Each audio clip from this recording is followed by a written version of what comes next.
Friends, తినరా my మరచి గుడ్డు ఫుడ్ లోపల తినరా మై మరచి అంటూ అరటితో ఆహారాలు ఆహాకారాలు ఏమిటో తెలుసుకుందామా మరి. అరటి పండు, పండుగా తినే అరటిని ఏమంటాం? బనానా అని. కూరగా వండుకొని తినే అరటిని ఏమంటాం? ప్లాంటైన్ అని పిలుస్తారు. పేదవారి పండు అంటే ఏంటిది? అందరి పండు ఏంటిది? అరటి పండు. అరటి పండు తినని వాళ్ళు ఉండనే ఉండరు, ప్రతి ఒక్కరు తింటారు కదా. అందరూ అభిమానించే పండు అదే. ఏమిటది?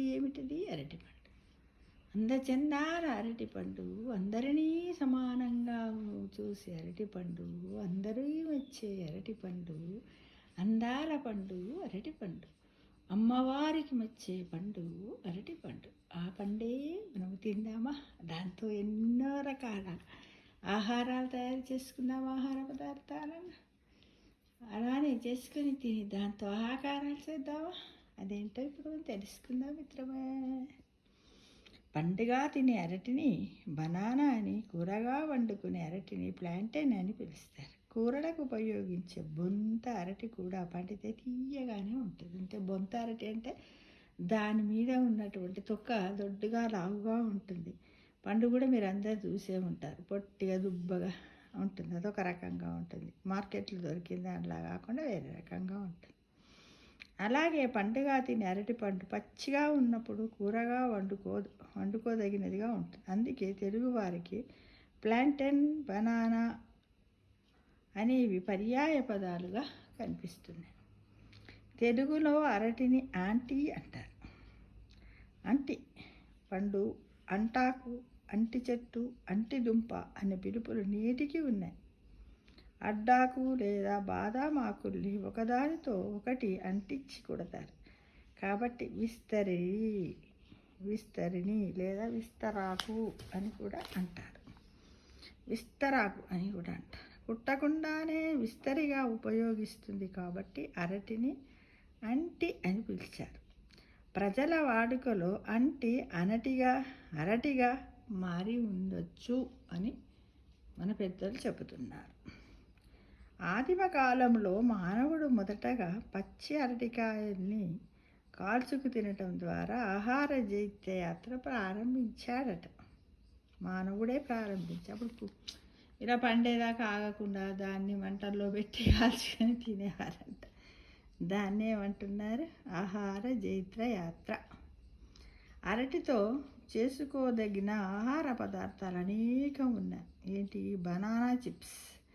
తమిళనాడు, కేరళ రాష్ట్రాలలోను, ఫిలిప్పీన్స్లోను బనానా చిప్స్ ప్రసిద్ధి. ఎందుకంటే అక్కడ చాలా అరటి తోటలు ఉంటాయి కాబట్టి ప్రజలు దాన్ని చాలా ఇష్టపడతారు మిత్రమా. ఇక బజ్జీ. తెలుగు వాళ్లకు పచ్చి అరటికాయ బజ్జీ అంటే చాలా ఇష్టము, చాలా ప్రసిద్ధి కూడా. అయితే కేరళ వాసులు పర్జుంపోరి పేరుతో అరటి పండును నిలువుగా కోసి శనగపిండిలో ముంచి పచ్చిమిరపకాయ బజ్జీల్లాగా పొడవైన బజ్జీలు వేసుకుంటారు. ఎవరు వాళ్ళు? కేరళ వాళ్ళు. చెబుతుంటానే నోరు ఊరుతుంది మిత్రమా. హల్వా. అరటిపండు గుజ్జుని ఒక బాండీలోకి తీసుకొని మునిగేదాకా నెయ్యి వేసి వేగించాలి. కరిగించిన బెల్లపు నీటిని ఈ గుజ్జు మీద పోసి బాగా కలిసేలా కలుపుతూ కొద్దిగా నెయ్యి ఎక్కిస్తూ ముద్దగా దగ్గరకు వచ్చేలా వండినది అరటి హల్వా. ఆ విధంగా అరటి హల్వా తయారు చేస్తారు. ఇక బ్రెడ్. బనానా బ్రెడ్ని క్విక్ బ్రెడ్ అని కూడా పిలుస్తారు. మైదా పిండిలో తియ్యటి అరటిపండు గుజ్జు, కోడిగుడ్డు సొన వగైరా చేర్చి ఇంట్లో ఓవెన్లో ఈ బ్రెడ్ను చేసుకుంటారు. ఎగ్గు లేకుండా వేగాన్ బనానా బ్రెడ్లు కూడా ఉన్నాయి, కొన్ని బయట కూడా దొరుకుతాయట. ఇక దోశ. మైదా పిండిలో అరటిపండు గుజ్జు, చక్కెర, బేకింగ్ పౌడర్, తగినంత ఉప్పు, కోడిగుడ్డు సొన, కావలసినన్ని పాలు, నూనె లేదా నెయ్యి కూడా చేర్చి పిండిని గరిటజారుగా కలిపి మందంగా గుండ్రంగా చిన్న దోశలుగా పోసి కాలుస్తారట. దేనిపైన? పేనం పైన. ఈ దోసల్ని దొంతరగా పేర్చుకొని పైన తేనె పూసి దోసకి మధ్యన అది స్పైసెస్ చల్లుకుంటూ మొత్తం దొంతరని కేక్ లాగా ముక్కలు కోసి తింటారట. అదే ఏమైనా డ్రై ఫ్రూట్స్తో కానీ ఇంకా వేరే పన్నీర్ ఉంటుంది కదా, పన్నీర్తో కానీ పన్నీర్తో కానీ లేకపోతే చీజ్తో కానీ అలా ఒక దాని మీద ఇంకొకటి ఇలా చల్లి దొంతరలాగా కూడా కట్ చేసుకొని తింటారట మిత్రం. ఇక స్ప్లిట్ స్ప్లిట్ అంటే కండగలిగిన తియ్యటి అరటిపండు నాలుగు పక్షాలుగా కోసి వెనిల్లా, చాక్లెట్, స్ట్రాబెర్రీ ఐస్ క్రీములు ఒకదాని పక్కన ఒకటి ఉండేటట్లు మూడింటిని ఈ పక్షాల మధ్యన పొదుగుతారు, అంటే పెడతారన్నమాట, అప్లై చేస్తారు. పైన ట్యాపింగ్ కోసం రంగురంగుల డ్రైనర్స్, చాక్లెట్ ఐస్ క్రీమ్ లాంటి పరిచి అందంగా అలంకరిస్తారు. ఇది కూడా ఒక పాశ్చాత్యుల డిజర్ట్. దీని డెజర్ట్ అంటారట పాశ్చాత్యులు. ఇక క్లుయ్ బవచ్చి అంటే థాయిలాండ్లో దొరికే తీయని పసుపు పచ్చ అరటిపండును క్లుయ్ బవచ్చి అంటారట. ఈ అరటిపండును ముక్కలుగా కోసి నీళ్ళలో వేసి మొదట మరిగిస్తారట. తర్వాత కొబ్బరి పాలు, చక్కెర, చిటికెడంత ఉప్పు వేసి దగ్గరగా వచ్చే వరకు మరిగించి అప్పుడు అందులో ఇందాకటి అరటిపండు ముక్కలు కలిపి కొద్దిసేపు ఉడికిస్తారట. ఈ విధంగా క్లుయ్ బవచ్చి.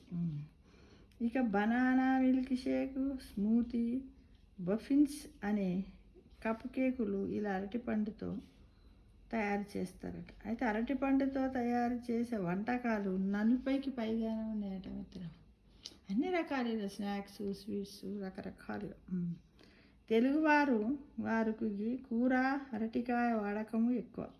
చాలామంది అరటికాయను సన్న ముక్కలుగా కోసి ఫ్రై చేస్తారు, అరటికాయ బజ్జీలు చేస్తారు, అరటికాయ చిప్స్ చేస్తారు.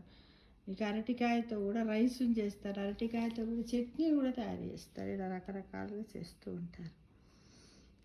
వ్యాపారులు అరటి పండ్లను విషరసాయనాలు వేసి పండిస్తున్న కారణంగా చాలామంది అరటిపండు తినడానికి భయపడి తగిన పొటాషియం, ఫైబర్ల కోసము కూర అరటి వైపు మల్లుతున్నారు.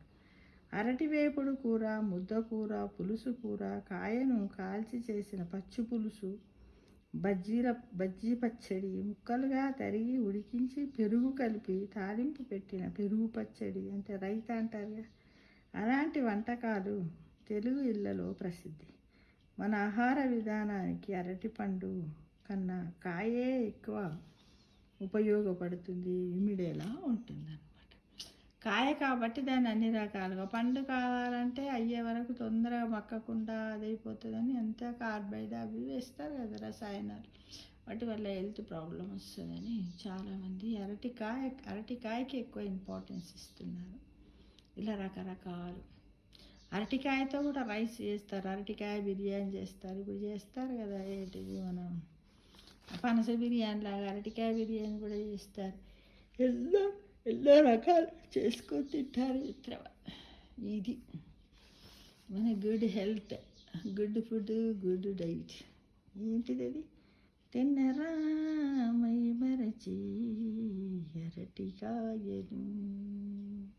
అరటికాయలు అరటిపండ్లు. దీంతో మనకు అల్జిమర్ అనే వ్యాధి పోతుంది. ఇమీడియట్లీ ఇన్స్టెంట్ ఎనర్జీ కూడా ఈ అరటిపండు మనకి ఇస్తుంది మిత్రమా.